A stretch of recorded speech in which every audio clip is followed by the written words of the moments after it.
Yo,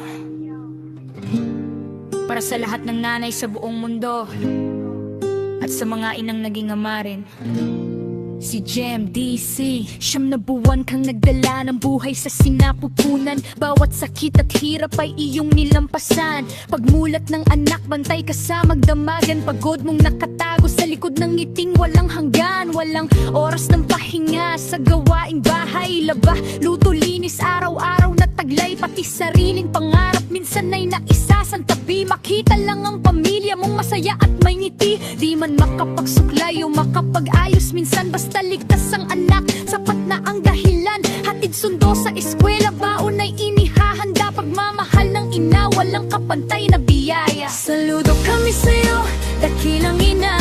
Ikaw ang ilaw sa gitnang dilim at problema. Kahit ilang unos ang dumaan sa buhay mo, nananatiling matatag para sa mga anak mo. Saludo kami sa'yo, bayani ng tahanan. Pag-ibig mong tunay ay walang hangganan. Mula sa puso naming lahat na nakakaalam, ikaw ang tunay na yaman ng bawat tahanan.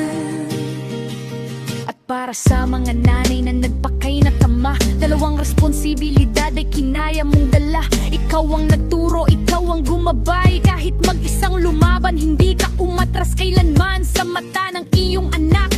Isa kang bayani, hindi nasusukat sa pera ang iyong sakripisyo lagi. Bawat luha at pagod na lihim mong kinikinkim, nagiging inspirasyon para sila'y marating ang mithiin. At para sa isang inang nasaktan na noon, maraming sugat ang iniwan ng panahon, pero pinili pa ring magmahal at magtiwala. Kahit may takot sa puso, muling masaktan pa. Hindi lahat ng lakas ay nakikita ng mata. Minsan nakatago sa yakap ng isang ina. Tahimik man ang laban na kanyang dinadala. Pagmahal niya'y higit pa sa anumang gantimpala.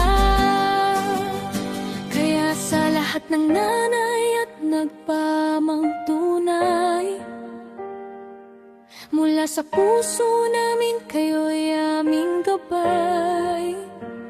Saludo kami sa tapang at pagmamahal nyo, mga bayan.